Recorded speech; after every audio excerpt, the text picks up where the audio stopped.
Salutations, people! Welcome to Page 3 Killers, Murders That Went Unnoticed, a podcast where we dive into the murder cases that went unnoticed by our nation's newspapers.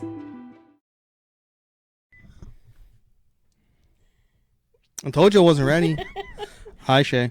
Hi, John. Hi, everybody. Hi, guys. Welcome back. Welcome to episode 28, Page 3 Killers. Murders that went unnoticed. I just love the pause right there, babe. Yeah, most people would tell you that you're supposed to be consistent and do things kind of either the same or similarly every episode. But we're not all about that life. No, we like to mix it up for you guys. Which is why we'll never be successful. We'll be successful to our fans. Which we I'm not all about being successful. I just want to have fun. Yeah. Yeah. Okay. Well, we got a doozy of a case for you guys today. This one here, while I was researching, was crazy. Yeah, I like looking at the swirls. No, they're not. They're listening to a podcast. They have no idea what I'm doing. Well, the ones watching our YouTube videos. That's not everybody. Okay. I'm watching the swirls in my whiskey because it's one of my favorite pastimes. Yes, you do enjoy that. Why do you enjoy doing that? It looks cool. It's like looking at tie-dye. I don't know. Oh, okay. Yeah, so this week we are talking about the Vampire of Sacramento. Super crazy, interesting case that I found very disturbing while I was researching. So is he Brad Pitt or Tom Cruise? Neither. This guy is more like Psycho, Hannibal Lecter. What was the American Psycho? Yeah. Okay. Like him from American Psycho mixed with like a drugged out. Does that character does Christian Bale's character even have a name in that? He's just known as the American Psycho. He has a business card, so he has a name. I don't remember what the name is off the top of my head. But yeah, this guy was super crazy, and he was active in the late 1970s. So we're going to look at 77 and 78. So the time period that he was active for, it's like the last month of 77 and then the first couple months of 78. So it's like it's really tight, and they nailed this guy so quickly, considering just everything going on with this case. And this was right around the time that you had some of the worst serial killers active in California, which is kind of crazy. So you ready to get into the news, babe? Did you want to No, let's do give it. them any information or anything? About what? Anything to tell them? I don't read these scripts before we do this. I don't know anything that's happening. 77 and 78. Nope. Nope, you can't think of anything off the top of your head? Nope. I think off the top of my head, the Super Bowl winner during this time probably was Oakland. I could be wrong. No, it had to be Steelers. Probably the Steelers. Okay. I'm just guessing off the top of my head. I'm going to take it away.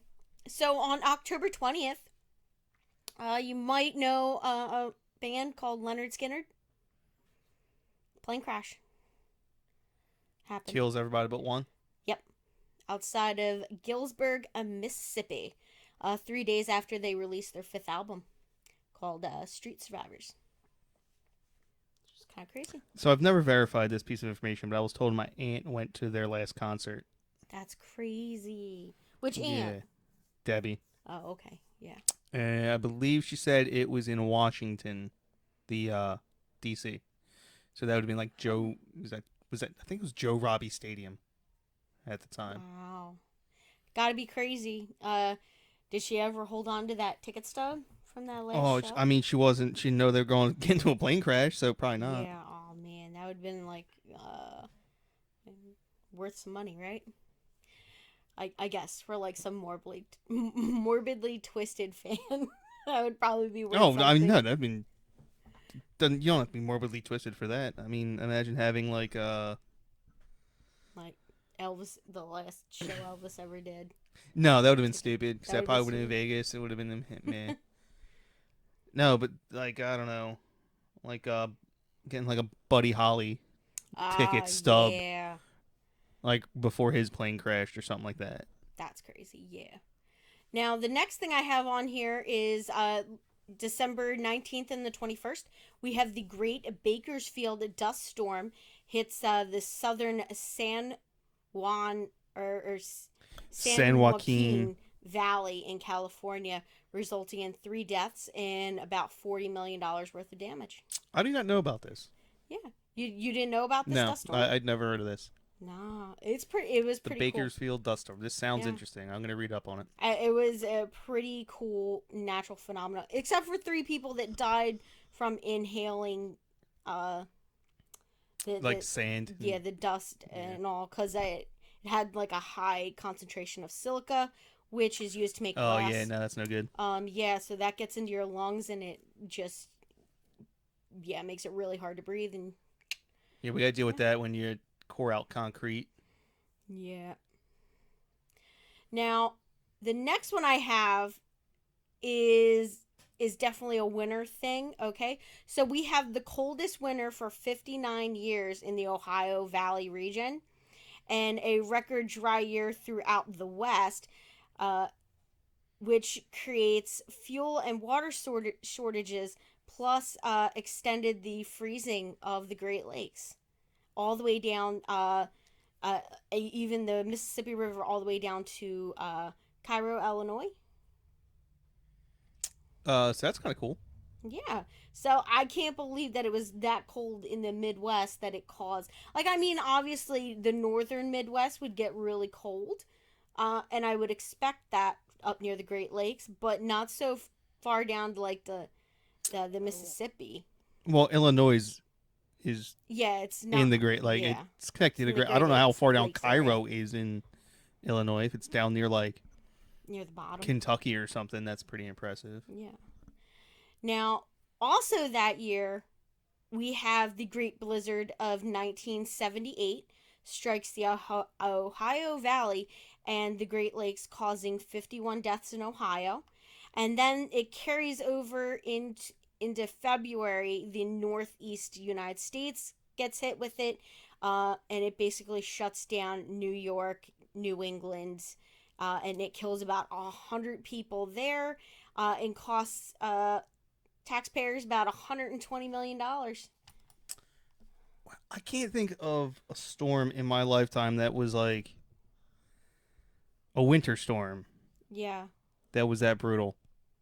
Like Not in terms of death. Like we like 94, there was a big one. we had that one, but we haven't had a blizzard since. And we're in the Northeast for anyone who doesn't Yeah. know. No, we've had a couple of like big ones. Yeah. So, well, I mean, 96 comes to some mind. big ones, but like other than early, like the 90s, we really haven't had any blizzards. Certainly down none here. that would cause any deaths. That's what I'm trying to think. Like we really don't have those types of weather phenomena. Yeah. We have hurricanes that cause a few people died in them, but we're not talking 100 people or 51 people. Mm-hmm. So this was a year that was kind of light with news. So we're gonna move into our seedy side, which had some interesting cases. Okay, so we have on October 6th, Irish-American mobster Danny Green is murdered with a car bomb by the Cleveland crime family in Lyndhurst, Ohio.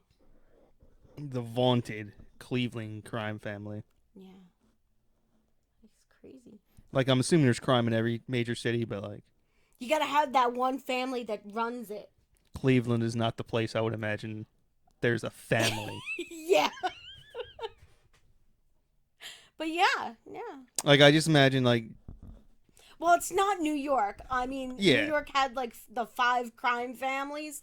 yeah, it's not New York, it's not Like- Philadelphia. They don't have that.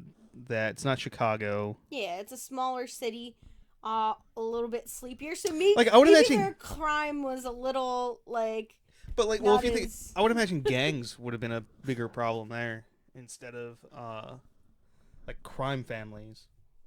Like you go up to Los Angeles, I mean, yeah, there's probably organized crime, but like they have a bigger gang problem than they do an organized crime problem. Oh, yeah. Like, because they have, like, what, a couple big major gangs that run through LA and all Yeah. that. Yeah. So I would just think that like Cleveland, it's not a. God, it's not the first Well, place you to wouldn't think think Colorado Springs either, but it's kind of crazy there from what I heard. Now, of. February... That's a beautiful town, by the way. Yeah. I got to go there once. You're literally in like a valley surrounded by I mountains. It's awesome. I would literally only like to go to Colorado because of Weed. no, Joe Kenda. Oh, get out of here. In case anybody knows, I absolutely love that show.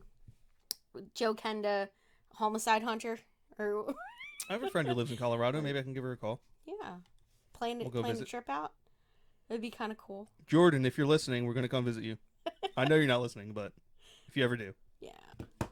Now our next news story is February 1st, and that is Hollywood film director Roman Polanski. Polanski? Yeah, Polanski. Polanski flees to France to avoid sentencing after pleading guilty to unlawful sex with a minor. Yeah, this guy's a piece of shit. Yep. I mean, Also, don't even get me started. The people in Hollywood suck. yeah, it's just real shitty.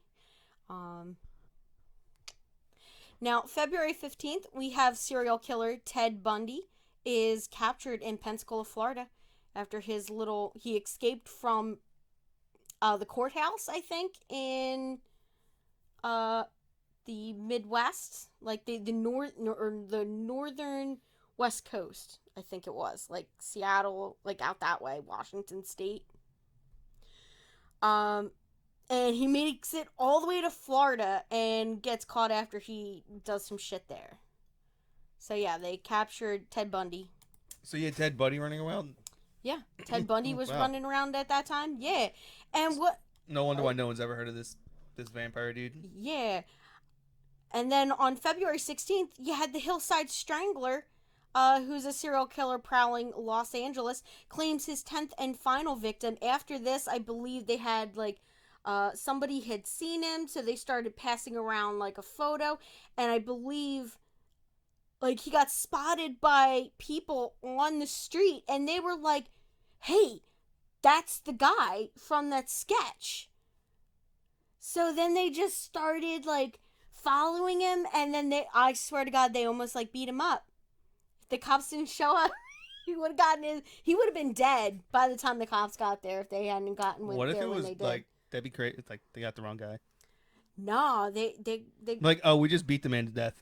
yeah, I what's his name? Oops. It was Richard Ramirez, the Hillside Strangler.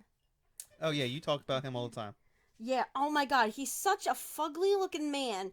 I have no idea why he had like groupies and all that were like going to the courthouse and watching him and just like making kissy faces at him and stuff like that. It was like real stupid. Like, Babe, stop being so vain.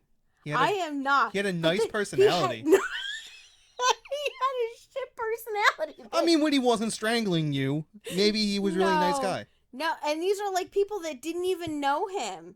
These women, they were just like, I guess groupies. Like, I don't know.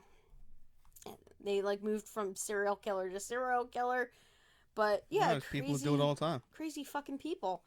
I'm just like, and he wasn't even like hot enough for that. Like, I get it if he's like really, really hot. No, that still doesn't make any sense. It's dumb. Like even Ted Bundy wasn't hot, and I'm just like, how? And they called him like the, like, I can't remember what the name they gave him was, but they're just like, oh yeah, these serial killers that were hot back then. I'm like, they weren't hot, not even by then standards. I'm just like, they just, ugh, no. All right, we're gonna move on. Let's move into our case and let's start talking about the Sacramento Vampire. You interested? Not really. I'm sure you are. So, the Sacramento Vampire, the Vampire of Sacramento, his name is Richard Trenton Chase. And this guy was nuts. And I'm not just saying that, it's true. It's 100% true. And Did he go to jail, or is he in the he's the loony definitely bin? I think he's in the loony bin, but I think he's in like the maximum security of loony bins. Well, they got loony bins in jail. Yeah.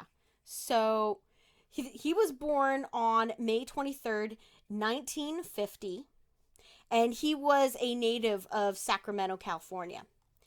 By the age of 10, he already exhibited signs of the homicidal triad, which is the Mcdonald Triad, which was bedwetting, fire setting, and cruelty towards animals. What the hell does bedwetting have to do with this? I I understand the other two.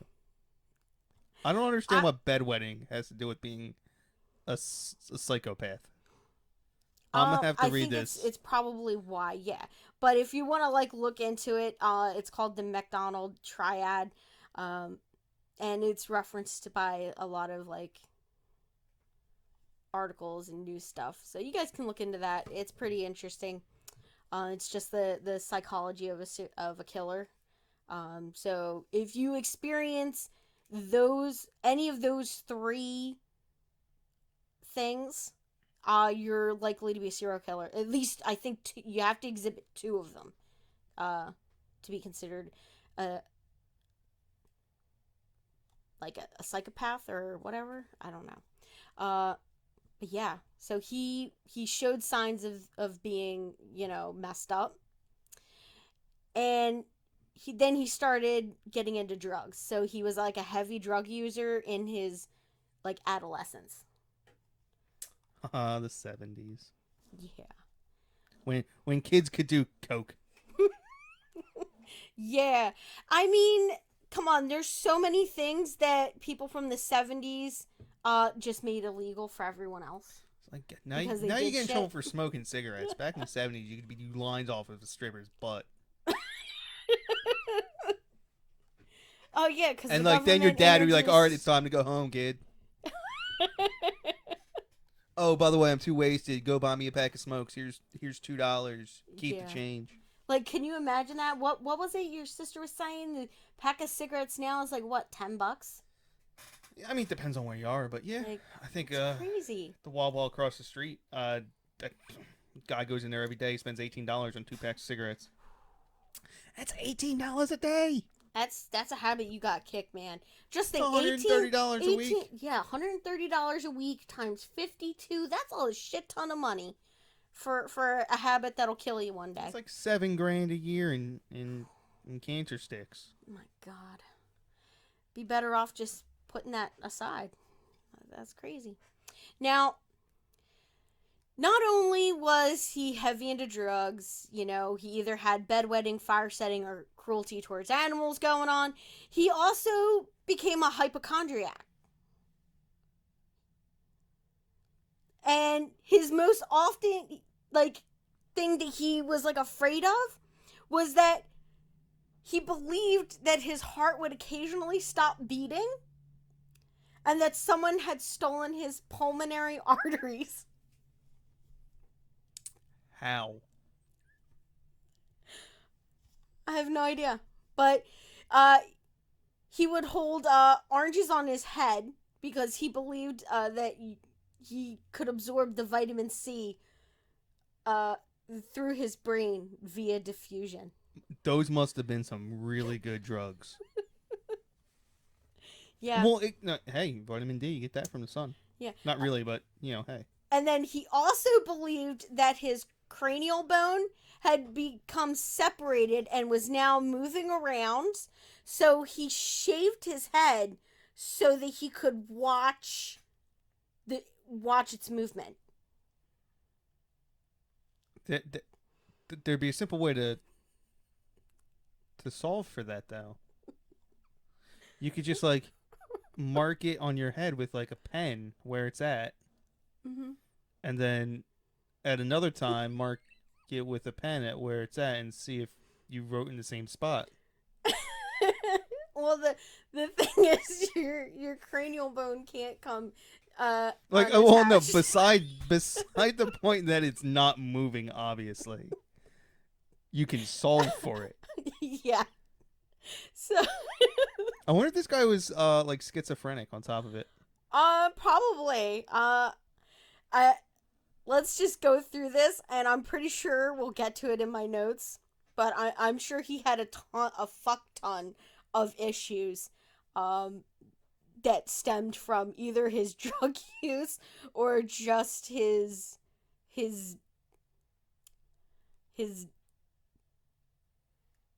mental issues, his natural disposition. Yeah.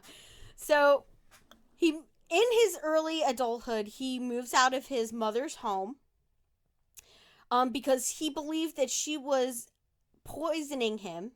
I had friends who swore my mom tried to poison them. Really? Absolutely. So my mom wasn't known for being the nicest lady in the world. Believe it or not. And my friends came over one day. And so she invites them in, tells them I'm upstairs, and they come upstairs. And then she walks in like 5 minutes behind them. And goes, oh, hey, I have some cookies for you guys. You guys want some cookies? And they both looked at me, and I was like, yeah, I want some cookies. And so she puts them down. She goes, I'll just leave this tray right here. You guys can just eat them whenever you want. My friends did not touch those cookies. My friends were like, your mom's not that nice. I was like, yeah, my mom bakes cookies all the time, man. They're good cookies. Did you say with that look on your face? I mean, they didn't really tell me this until like afterwards. Oh. Because both of them said no, and both of them were really big sweets eaters. So like there was some. I was like, I don't know, man. But yeah, apparently they were like, I think Potts' mom's trying to kill us. Because there's no way she would just give us cookies. She was just in a good mood. Like I don't know. I was like, no, that's something she normally does. She's not like a crazy. Well, she's a crazy lady, but she's not like the Wicked Witch of the West. Yeah. She's, you know, or is all for rocker every once in a or while. anything like. Yeah. Anyway, I ate the cookies. I'm still here, so we're good. Now, Chase moves in with a few of his friends, but that's not gonna last long, honestly. So Chase's roommates instantly started complaining about his issues using drinking alcohol, using marijuana, and taking LSD. So they started complaining about that. They also complained that he would come out of his room and walk around the apartment naked in front of guests, like their family members, their friends. And he would just like come out and not care who was there. He would just walk around naked, butt ass naked. This is my house. I do well on. No underwear, nothing. So Chase's roommates demanded that he move out. When he refused, they were just like, well, fuck you, we're moving out. So they all moved out. They all left. Makes you wonder how this guy had friends. Like, I understand, like, drug addicts who have friends, but that's because they bond over their common their drug use. Yeah. But these guys didn't even appear to be drug users. Okay, no. I would assume that some of them were okay, yeah. So I would assume that they like knew each other from high school or something like that, and maybe they occasionally used marijuana together or drank alcohol together. But the fact that he did it so often and went so hardcore with the drugs, like I feel like it was like a thing where he was like using not more than his fair share of the drugs. So they were getting pissed off at him for using more drugs than he was actually paying for, kind of thing, right? Like, I don't know. I'd like get to kinda meet these pissed to supposed move friends. out, right? What? I don't want to meet these supposed friends. Yeah. So now he's alone in this apartment, and this is where shit starts to go downhill. Now, he begins to start catching and killing various animals, and not only is he killing them, he's disemboweling them and then devouring them raw. Well, duh. uncooked. You have to disembowel them to eat them. And so sometimes he was mixing those raw organs with Coca-Cola in a blender, and then he would drink the concoction. And he believed that ingesting it would prevent his heart from shrinking. Okay. Yeah. That's all I got. Okay. Yeah, sure. Now, Yep. around this time, in 1973, he is first institutionalized. So he spends a brief time in the psychiatric ward in 1973. Then in 1976, he was involuntarily committed to a mental institution upon being taken to a hospital after injecting rabbit's blood into his veins. The staff there nicknamed him Dracula because of his fixation with drinking his own blood. And one time they said that he broke the neck of 2 birds that he caught through the window and drank their blood. He also stole syringes and extracted blood from therapy dogs that were brought in, and would drink that. Now, Oh, I called it. He was a schizophrenic. yeah, so he was at this time in 1976. He was diagnosed as a paranoid schizophrenic with paranoid schizophrenia. And after undergoing a battery of treatments involving psychotropic drugs, he was deemed no longer a danger to society and released to his mother's custody. Only problem is, Mommy Dearest weaned him off of his medications that he was on from the hospital. Once off of the medications, he got himself his own apartment. And he initially shared that apartment with a roommate and then that person moved out, leaving him on his own again. So, and a later investigation concluded that in the mid 1977, he was stopped and arrested on a reservation in the Pyramid Lake, which is Nevada area. He was covered with about a bucket's worth of blood. There was a bucket of blood in his truck, and they determined that it was cow's blood and that he had killed a cow, taken its blood, but no charges were filed. And that brings us to December 29th, 1977, where that's all about to change. He goes from just a guy killing animals to stepping it up a notch. So now on December 29th, Chase is driving around and he kills his first victim in a drive-by shooting. This victim is Ambrose Griffin, a 51-year-old engineer and father of 2.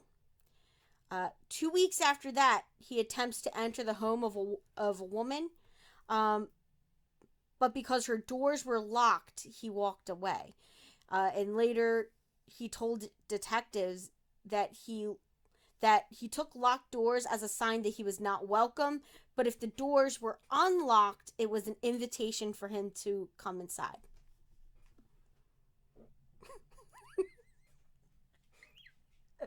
Make sure, think about leaving the doors unlocked, huh, hon? Well, I mean, this guy doesn't. He's in jail. We're good. Yeah, but there could be somebody else like him, which is crazy. Now, he was once caught and chased off by a couple returning home as he was stealing from their home. So he was pilfering their belongings, going through them. Now, they found that he had urinated and defecated on their infant's child's bed and clothing. On January 23rd, 1978, he breaks into the house of Teresa Wallen and shot her 3 times. Now, she was 3 months pregnant at this time. He then had sex with her corpse, and then while stabbing her with a butcher knife. He then removed multiple organs from her body, cut off one of her nipples, and drank like a cup of her blood. He then All right, I'm already over this guy. He then went outside and got dog feces and stuffed them down her throat before leaving. Like, he's just a sick fucker. This guy's insane. And I'm just, like, it's disturbing. Now, on January 27th, he enters the home of 38-year-old Evelyn Miroth and encounters her friend Danny Meredith, whom he shoots with a .22 handgun. He then took Danny Meredith's wallet and car keys. He then finally shot Evelyn and her 6-year-old son Jason and her 22-month-old nephew David Farah. After he mutilated Evelyn and engaged in necrophilia and cannibalism with her corpse, he is interrupted by a visitor that knocks on their door. And so he runs. He flees in Danny's car with the body of the 22-month-old nephew, David. Now, the visitor alerts a neighbor who calls police promptly. They discover that Chase had left perfect handprints and shoe imprints in Evelyn's blood. So they match his fingerprints, and they start looking for him. Now, he is arrested shortly after that, and police who search his apartment find the walls, floors, ceiling, refrigerator, and all of Chase's eating and drinking utensils covered in blood. And the article said soaked in blood. So I can just imagine what the fuck he was doing. Just is pretty nasty. So now we're going to get into the trial and all that. Now, in 1979, he stood trial for all 6 counts of murder. In order to avoid the death penalty, the defense tried to have him found guilty of second-degree murder, which would result in a life sentence. I imagine his defense ultimately is insanity. Yeah. Their case hinged on his history of mental illness and suggested that his crimes were not premeditated, which it doesn't seem like it is, because he is literally crazy. He's schizophrenic. He's not on his medication at this time. So he's just not all there with the mental faculties. So that makes sense to go with that. So life in prison, I'm all for it. Now, on May 8th of 1979, the jury finds him guilty of all 6 counts of first-degree murder and rejected the argument that he was not guilty by reason of insanity. So I don't even understand how that is possible. The guy was a paranoid, diagnosed and medicated paranoid schizophrenic. And I think obviously this guy cannot be in society. But yeah, I think what it was that they were thinking like, okay, you knew you had paranoid schizophrenia, you chose to go off your medication, which caused this. So you, in essence, knew what the risks were before you did it, so that makes you 100% culpable for what you did. I guess. Yeah. I mean, I don't think that's necessarily fair. Oh, like, don't get me wrong. I'm sure there was photos and stuff. And yeah, I'm pretty sure the photos were enough to... I wouldn't blame anyone for trying to kill this guy. Yeah. So he was sentenced to die in the gas chamber. His fellow inmates in the prison that he was sent to were aware of the extreme violent nature of his crimes. They were afraid of him. And according to prison officials, they often tried to persuade him to commit suicide. That's got to be a really shitty situation to put other prisoners in. Yeah. Like, why wasn't this guy just held in solitary? Yeah. So it's... But then again, you know what I'm saying about, like, any murderer. Like, just people who are just... that's why prisons suck. That's why you should not mix violent and non-violent prisoners. Yeah. Because, like, if you're just a non-violent person who's in jail for, like, I don't know, possession or something, but you're in jail with violent individuals who are willing to commit violence against you, like, you're in a no-win situation. You either have to become violent, in which case then you know, you risk prolonging your sentence, etc., etc., etc. You risk getting yourself killed. Yeah. Or you just get killed or beat up or, you know, manipulated. And especially when you look at it, like, what's the ratio of guards versus prisoners kind of thing.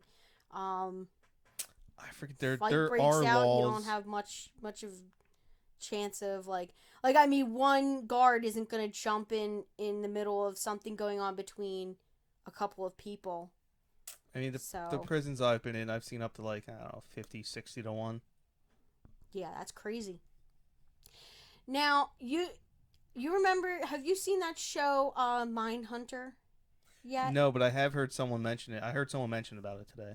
Now, it follows the two FBI guys that basically start, the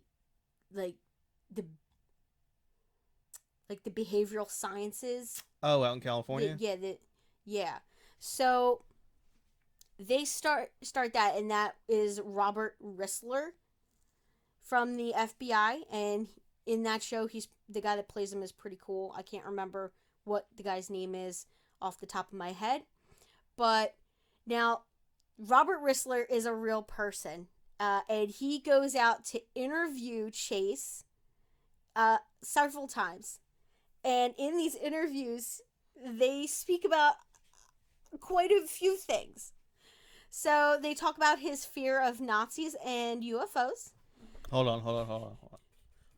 I'm pretty sure if you go into the New York Times a few weeks ago when the whole UFO thing was going on, you could have read articles back to back about how Nazis are taking over America and there are a bunch of UFOs flying around. I'm just saying, this guy's a crazy, paranoid schizophrenic, and that's in the New York Times. I know. And he claimed that although he had killed, it was not his fault. He had been forced to kill to keep himself alive, which he believed that any other sane person would do. You know, you would kill to survive. He also asked Rissler to give him access to a radar gun with which he could apprehend the Nazi UFOs so that the Nazis could stand trial for the murders that he committed. Well, hold on. Did he give him the radar gun? No. Why not? Because... Why do these people just not... There's an easy out. You give him the radar gun, you go, make it happen, bro. Because he could hit somebody with it. And then when he can't make it happen, you just go, and then when he breaks it, then he stabs people to death with the pieces. It sounds like a terrible idea to me. I mean, obviously, you don't just do it in the middle of the general population. You do this in a very controlled environment. Now... Like, I understand he's crazy and he can't reason. Yeah. But, I mean, maybe you can get him off of that particular unreasonability. Now, the next one I'm gonna try to make it through without laughing. You're laughing before you even say it. Yeah. So at one of these interviews, he hands Agent Rissler a large amount of macaroni and cheese, which he had been hoarding in his pants, in the pockets. I should not just say pants, in his pant pockets. That he believed the prison officials were in league with the Nazis and attempting to kill him by poisoning his mac and cheese. That one's hard to get out of. Like he just like I hands it can't. to. Yeah, I mean you could go and have it tested. No, but because he's not going to. He's not going to believe the you. results. Yeah, he's going to be like, "Oh, you're part of the conspiracy too." Yeah, then Yeah. suddenly you're a Nazi. You see, but yeah. I guess he would just like if the radar gun failed, he'd be like, "Oh, you gave me the bad radar. Oh, you're a Nazi." Yeah. So, yeah, there's no real reasoning with this guy. Yeah. So unfortunately, this guy never makes it to the gas chamber. On December 26th of 1980, he is found dead in his cell. They perform an autopsy and find that he committed suicide with an overdose of prescription antidepressants, which he had been stockpiling for several weeks. And then he just killed himself. Yeah. So, I mean, he got overshadowed by some major big serial killers and all that. This guy's a really interesting book, though. Yeah. So, he does have some pop culture references, since his death. In 1987, the film A Rampage was made, which was based on his crimes. And then in 2011, Investigation Discovery TV special Lore, Deadly Obsession, did a 2-hour documentary reenacting his crimes, which I'm trying to find it online so that I can watch. I want to watch that. But yeah, this guy was just a fucking nutter. He was insane. Like, yeah, I guess Vampire is a really good name for him too. Yeah, I mean, well, he had the obsession with blood and all that, which was. I wish we had a little bit more about his early life. I mean, we like had his family life.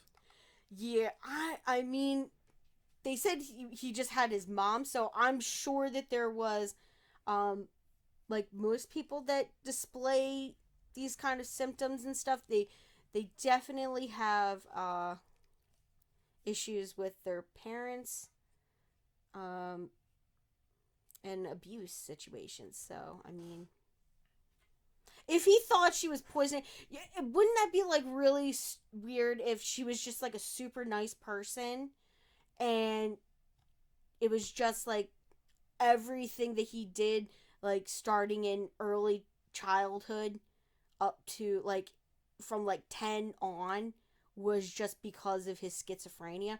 But I thought like schizophrenia doesn't set in until like your late teens, or start until like your late teens, early 20s. I think you can have childhood schizophrenia, or like precursors to it. Yeah. So I really wish I had more information on just the psychological side of his records. Like, I think that would be so cool. I'm pretty sure there's got to be books out there about it. I just didn't read any of those, because I didn't want to put too much information in here. If people are interested in it, they could definitely go look it up, and then maybe we can do like a follow-up where we talk more about it. But yeah, he was it was super interesting, and especially coming off of last week's episode, talking about John List, this was a little bit less photos. Okay. I don't want to see photos of this one. Yeah, no, I wouldn't want to see photos of this one either. I mean, maybe just me, because I kind of have an aversion to blood. So this one's particularly kind of weird. Yeah, they're all usually like the ones from like photos that I have seen are black and white. So I mean, but you can tell what it is, and Yes, the black smears on the wall. yeah, I'm just like, oh, that was me gagging, guys. Sorry. Yeah, but this guy's super interesting. I would love, like I said, love to hear more about his psychological issues, especially why he did some things. Just be drinking blood. Like, up until he starts killing people, I mean, that's just an interesting case of, like, the deranged mind. Like, of just how obsessions and, mental illness and all that can just take somebody and really warp them. Yeah, I mean, when you think about it, I guess he started showing, like, signs of this when in 1960-ish. Yeah. So you're talking 27 years of dealing with these issues. Yeah.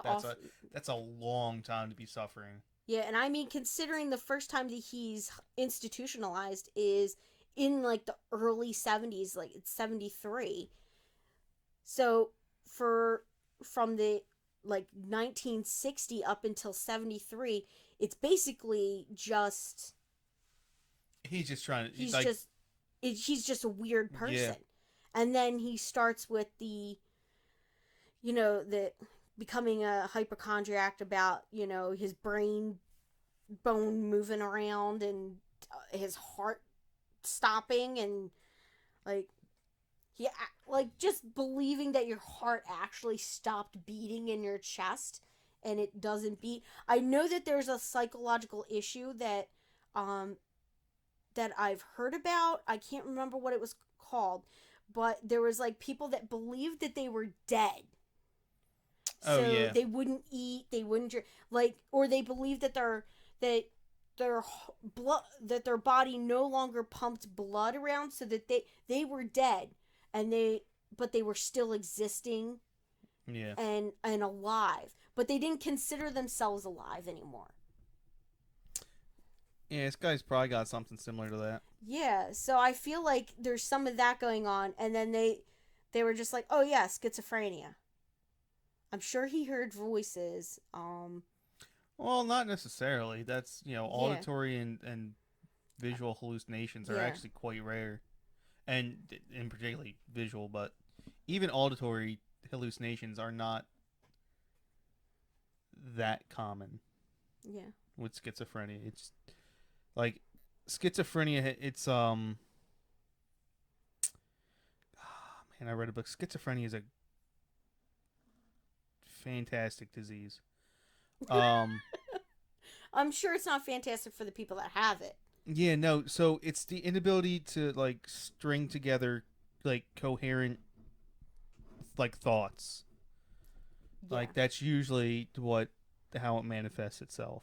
Yeah, and I think there like some of that like, so there are a certain population of people that do not hear their own voice in their head, which is like 10%. I thought that was absolutely crazy. I thought that was crazy too, because they lack an inner monologue. Yeah. So what if he was like interpreting his inner monologue as like just like somebody like talking to him? Well, I don't know. That we don't have that information. Yeah. So I would definitely love to look more into this one, guys. I hope you guys found this one interesting. It was super fun to read and look at. This one's a little on the shorter side. Yeah, so we got a shorter episode. Last week we had a bit of a long one, so we did a short one this time. But if you guys want more information, you guys can look him up. He's super... I mean, and he doesn't even look like what you think he would look like. But he's super interesting if you're into just extremely weird crime. Anyway, we got some people to shout out. Yeah. Thank you to our patrons, Chelsea Chelsea Hargrett and Ralulk. I found out what Ralulk was a reference to, and I completely forget. Really? Yep. Well, we also want to remind you guys you can join our Prime Suspects on Patreon. $1 a month will get you extra content, such as our new minis, which are called the headlines. They're headline minis, right? CD side headlines. CD side headlines. CD side headlines. And those are our major crime cases that overshadowed our current case. Yeah, and they're only about 15 minutes long. Yep. They're just overviews of them. Because we don't care about all the big important things, because everyone's already known about them. Yeah. So we'll have to do one on Richard Ramirez or this Danny Green, the guy that got blown up by that car bomb in Theodore Cleveland. Bundy. Yeah. Good old Teddy. No, Teddy's Teddy K. It's Teddy K. This is Teddy B. No, he's Theodore. Oh, Theodore. Okay. Yeah. You got Teddy K and Theodore. Yeah, so I heard that they have these bobbleheads, babe. Oh, yeah, I've seen them. Yeah. But unfortunately, they don't have Ted Kaczynski. I really wish they would do a Ted Kaczynski. Now, if they do a Ted Kaczynski, they have to do him with his hood up and the glasses on. Yeah. Can you just imagine how many times Weird Al was pulled over? Well, no, because, Weird Al didn't look that strange in the 80s. Everyone had a mustache. I saw a guy today, I swear to God, this man just walked out of 1984. The fact that he just didn't have an IROC Camaro. Oh, wow. And, it was nuts. He had, the semi-mullet, long shaggy-ish hair in the back, it wasn't a full mullet. And he had just the mustache. Listen, oh my God. There's just some things that need to die with the 80s. And that's one of it. The mullet. I hate the mullet. Cause you're wrong. It's a lazy man's haircut, okay? Lazy man's haircut. Do you have any idea? Yeah. You have to get 2 different haircuts. You have to do twice as much work because you have to make it look good in the front. And then you have to get a completely different hairstyle for the back. So stupid. And then if you go with a perm in the back too on top of it, you gotta be kidding me, lazy man's haircut. Oh my God. Yeah, so I'm coming up with the it's called a mullet hawk. Or a mo mullet. It's a mohawk in front, long hair in the back. If you don't think that this is going to be the big thing in 2025, no. Because of course I'm a trendsetter and I'll be over it by 2025. I'm a hipster like that. No. I'll have done it first. You're ridiculous, hon. Watch me. Also wanted to throw out the last episode that just aired, which was episode 26. We got 2,000 we hit 2,000 downloads with. And that doesn't even include me. Yeah. Your downloads of our episodes. That's what I'm saying. That doesn't include me downloading the episodes to make our number to give ourselves a false sense of confidence. Yeah. So, guys, we are thinking about doing a live stream. It'll probably be up before this is, but so you will want to check that one out next if we'll post it to Patreon. How's that sound? Or we're gonna do the live stream. You'll also just be able to find it on YouTube. Yeah. So we're gonna do a Facebook live stream, not a YouTube live stream, but we're gonna live stream for our Facebook fans. We actually jumped up to 153 on there. So. Yeah, but they're not real fans. They are. Some of them might most be. of them are friends and family. Maybe your nan will join. It's also just random people and actually type into the chat instead of talking to the screen. I'll give my nan a call. She'll let her know that she'll know what's going on. We'll no, ooh, maybe I'll call my nan on live stream. Stream, and everyone can listen to Nan. Everyone loves Nan, by the way. Nan is the coolest. Yeah, so maybe we'll have Nan as a guest on the show, via phone. And we will be doing, I think, a case out of Japan. I'm looking at a couple. So we will update you guys with that. All right. So I think that's all of my stuff that I wanted to talk about following the episode. Remember to like, share, subscribe.